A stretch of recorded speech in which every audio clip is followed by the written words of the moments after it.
تاریخ فدق شعبان سن 6 ہجری جنگ خیبر کی تمہیدات صفر سن 7 ہجری فتح خیبر صفر یا ربیع الاول سن 7 ہجری یہودیوں کی طرف سے فدق کا پیغمبر اکرم صلی اللہ علیہ وسلم کو دے دینا۔ سن 7 ہجری فدق کا حضرت فاطمہ زہرا سلام اللہ علیہ کو بخش دینا۔ ربیع الاول سن 11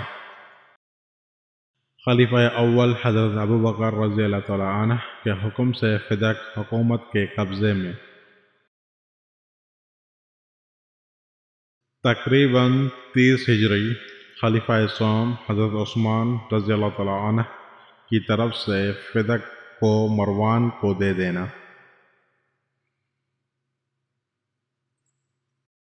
سن 40 ہجری معاویہ کی طرف سے مروان، عمر بن عثمان اور یزید میں تقسیم کرنا۔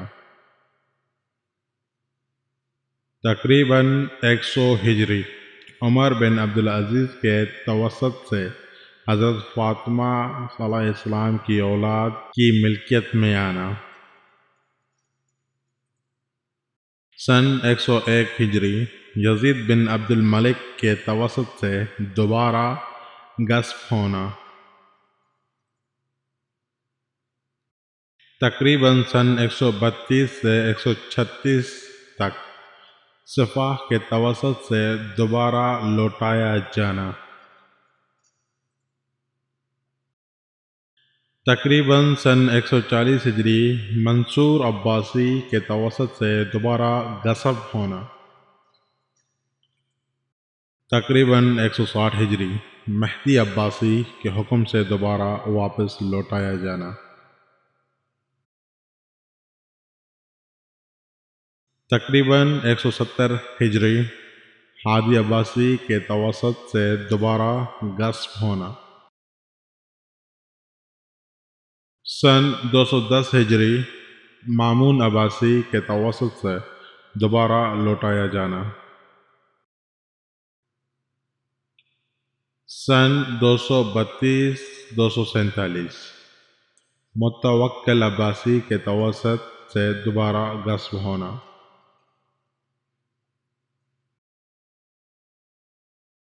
سن 248 ہجری منتصر عباسی کے توسط سے دوبارہ لوٹایا جانا۔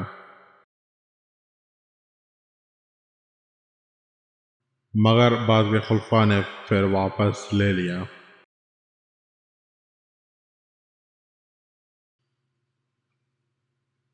انبیاء کے ارث نہ چھوڑنے پر استدلال۔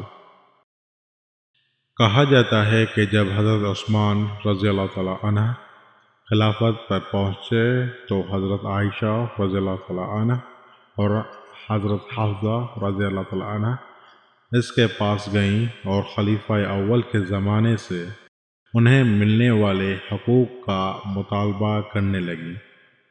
اس پر عثمان نے کہا، خدا کی قسم ایسی کوئی چیز تمہیں نہیں دوں گا۔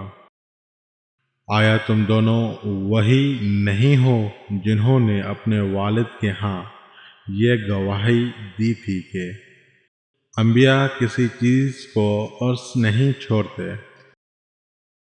ایک دن میراث نہ چھوڑنے کی گواہی دیتے ہو اور ایک دن پیغمبر صلی اللہ علیہ وسلم کی میراث مانگتے ہو۔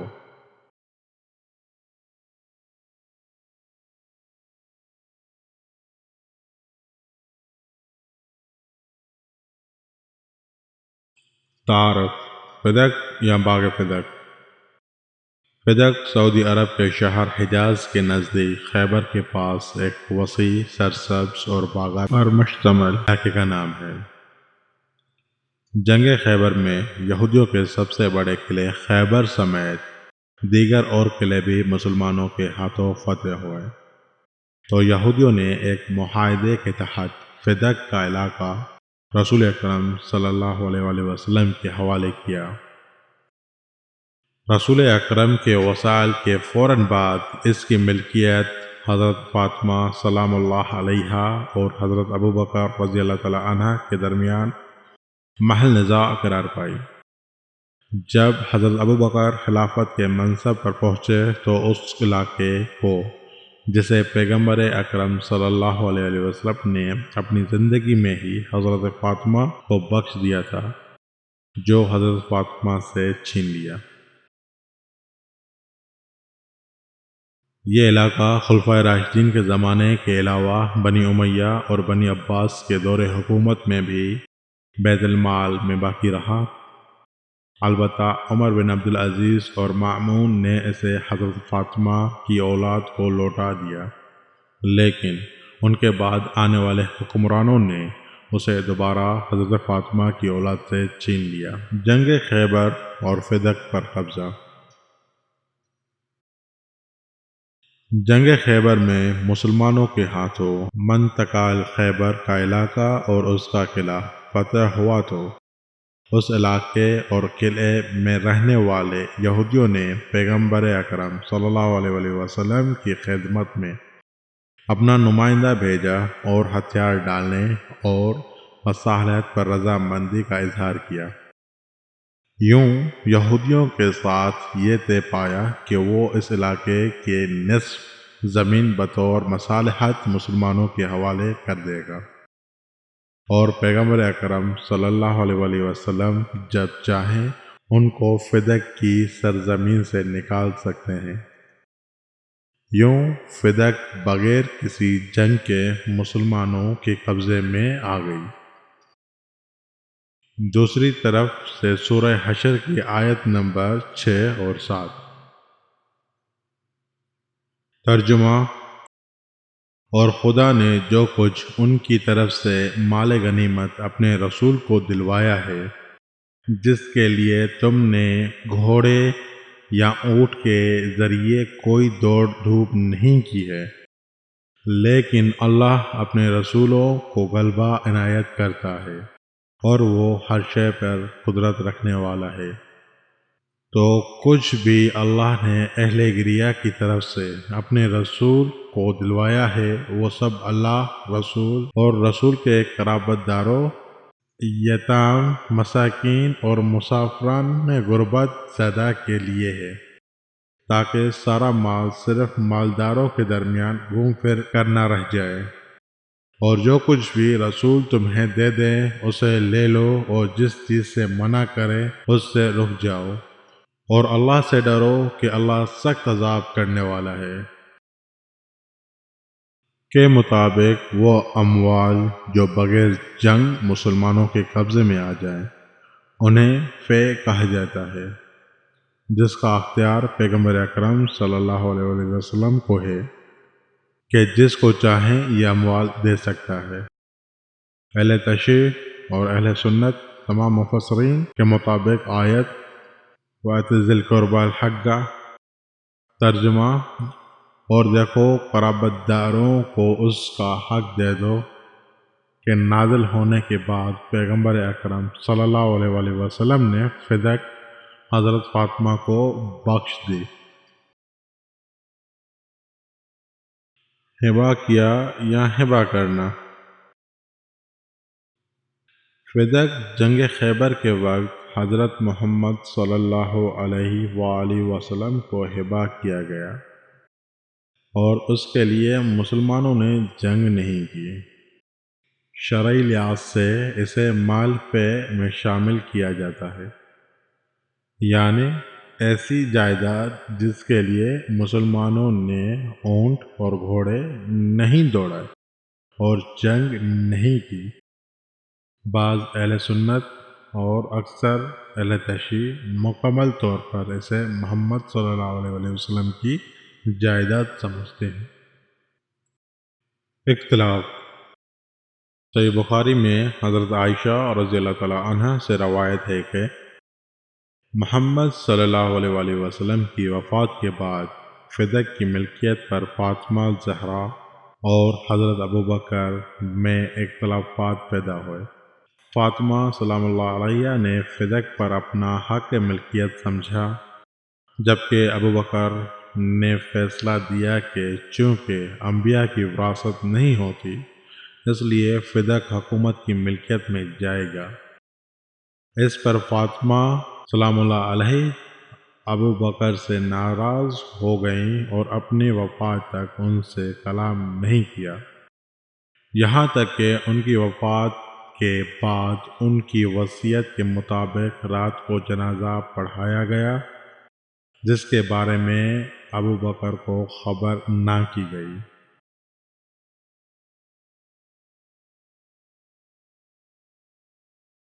اختلاف اہل سنت کی کچھ روایت کے مطابق ابو بکر رضی اللہ تعالیٰ عنہ نے بعد میں فاطمہ سلام اللہ علیہ سے صلح کرنے کی کوشش جاری رکھی، یہاں تک کہ وہ ان سے ناراض نہ رہے۔ اہل سنت کے مطابق ابو بکر رضی اللہ تعالیٰ عنہ نے یہ فیصلہ ایک حدیث کی بنیاد پر دیا، جس کے مطابق محمد صلی اللہ علیہ وآلہ وسلم نے فرمایا کہ انبیاء کے وارث نہیں ہوتے اور جو کچھ وہ چھوڑتے ہیں وہ صدقہ ہوتا ہے۔ جبکہ اہل تشیع کے مطابق یہ حدیث ابو بکر رضی اللہ تعالیٰ عنہ کے علاوہ کسی نے روایت نہیں کی، اور یہ فیصلہ درست نہیں تھا کیونکہ قرآن کی کچھ آیات میں انبیاء کی وراثت کا ذکر ہے، دیگر یہ کہ فدق محمد صلی اللہ علیہ وآلہ وسلم کی میراث نہیں تھی بلکہ ہبہ کی وجہ سے فاطمہ زہرا کی ملکیت ہو چکی تھی۔ یہ حدیث اہل تشیع کے معتبر کتب میں علی المرتضیٰ اور امام جعفر صادق سے مروی ہے۔ فدق کی موجودہ حالت موجودہ دور میں فدق سعودی عربیہ کے حائل نامی صوبے میں واقع ہے۔ کہا جاتا ہے کہ سن 1999 عیسوی کو اس علاقے کا نام وادی فاطمہ رکھا گیا۔ اسی طرح اس میں موجود باغ کو باغ فاطمہ، مسجد کو مسجد فاطمہ اور چشمہ کو عیون فاطمہ کا نام دیا گیا۔ اس علاقے میں موجود عمارتیں اور میناریں خراب ہو چکے ہیں اور نخلستان میں موجود اکثر کھجور کے درخت بھی سوکھ چکے ہیں۔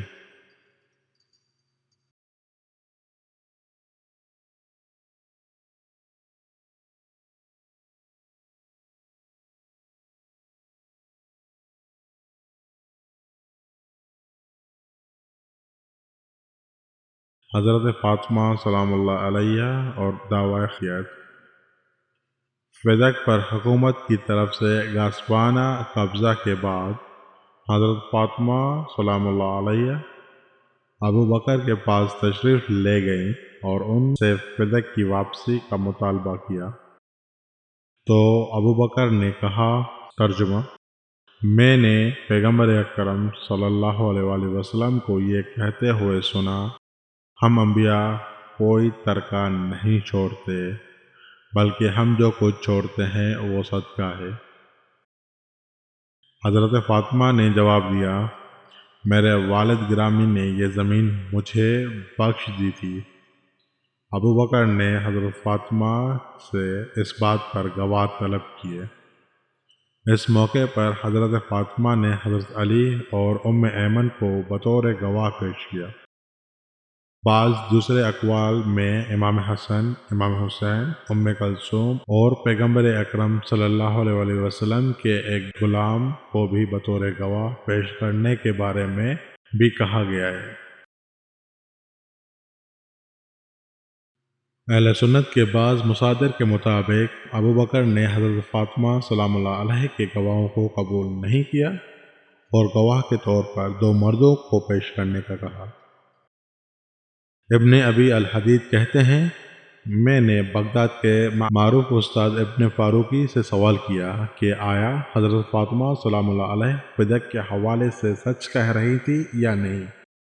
تو استاد فاروقی نے جواب دیا، آپ سلام اللہ علیہ اس حوالے سے سچ کہہ رہی تھی۔ میں نے پوچھا، تو پھر ابو بکر نے کیوں آپ کی بات کو قبول نہیں کیا؟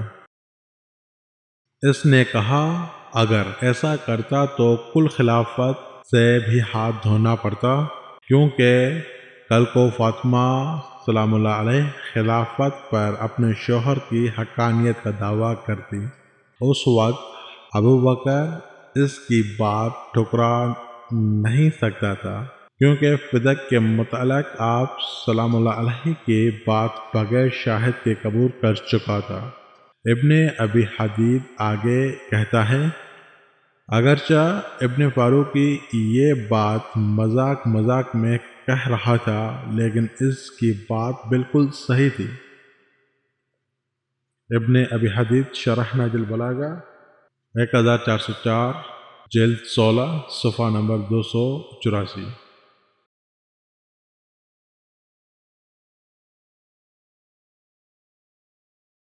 حضرت علی اور دعوی ملکیت فدق۔ فدق پر قبضہ کرنے کے بعد امام علی علیہ السلام نے مسجد میں آ کر مہاجرین اور انصار کے سامنے ابو بکر پر اعتراض کرتے ہوئے فرمایا کہ کیوں فاطمہ سلام اللہ علیہ کو اس چیز سے منع کرتے ہو جسے پیغمبر اکرم صلی اللہ علیہ وآلہ وسلم نے انہیں بخش دی تھی۔ اس پر ابو بکر نے عادل گواہ طلب کیا تو امام علی علیہ السلام نے فرمایا، جو چیز کسی کے قبضے میں ہو اس سے گواہ طلب نہیں کیا جاتا، بلکہ گواہ پیش کرنا اس شخص کی ذمہ داری ہے جو اس چیز پر اپنی ملکیت کا دعویٰ کرتا ہے، جبکہ یہ چیز اس کے قبضے میں نہیں تھی۔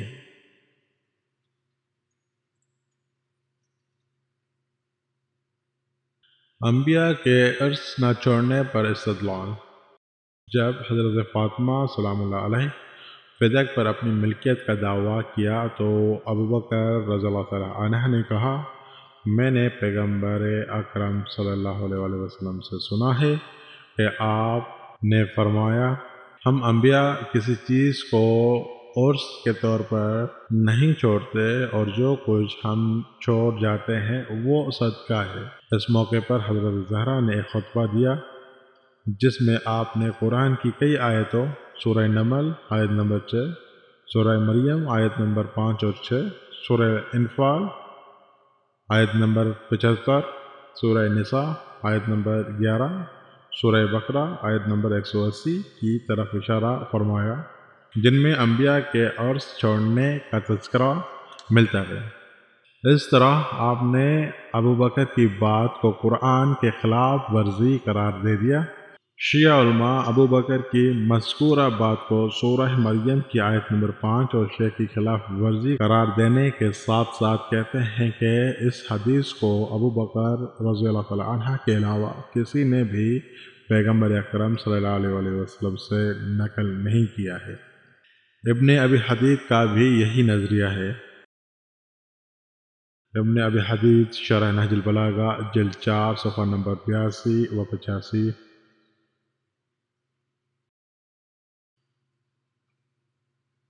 انبیاء کے ارث نہ چھوڑنے پر استدلال۔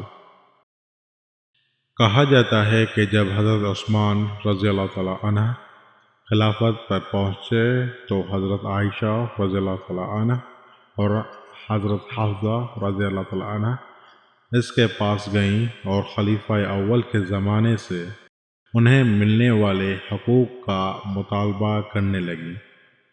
اس پر عثمان نے کہا، خدا کی قسم ایسی کوئی چیز تمہیں نہیں دوں گا۔ آیا تم دونوں وہی نہیں ہو جنہوں نے اپنے والد کے ہاں یہ گواہی دی تھی کہ انبیاء کسی چیز کو عرص نہیں چھوڑتے؟ ایک دن میراث نہ چھوڑنے کی گواہی دیتے ہو اور ایک دن پیغمبر صلی اللہ علیہ وسلم کی میراث مانگتے ہو۔ ابو بکر رضی اللہ تعالیٰ عنہ اور عمر رضی اللہ تعالیٰ عنہ سے فاطمہ سلام اللہ علیہ کی ناراضگی۔ شیعہ مصادر کے علاوہ اہل سنت مصادر میں بھی واقعہ فدق کے بعد ابو بکر رضی اللہ تعالیٰ عنہ اور عمر رضی اللہ تعالیٰ عنہ سے حضرت زہرا سلام اللہ علیہ کی ناراضگی کا ذکر ملتا ہے۔ فاطمہ رسول خدا کی بیٹی ناراض ہو گئیں اور ابو بکر سے منہ پھیر لیا اور اپنی زندگی کی آخری لمحات تک غضبناک رہیں۔ اس طرح کی دوسری احادیث بھی اہل سنت مصادر میں نقل ہوئی ہے۔ مسلم، صحیح مسلم جلد 3 صفحہ نمبر 1380،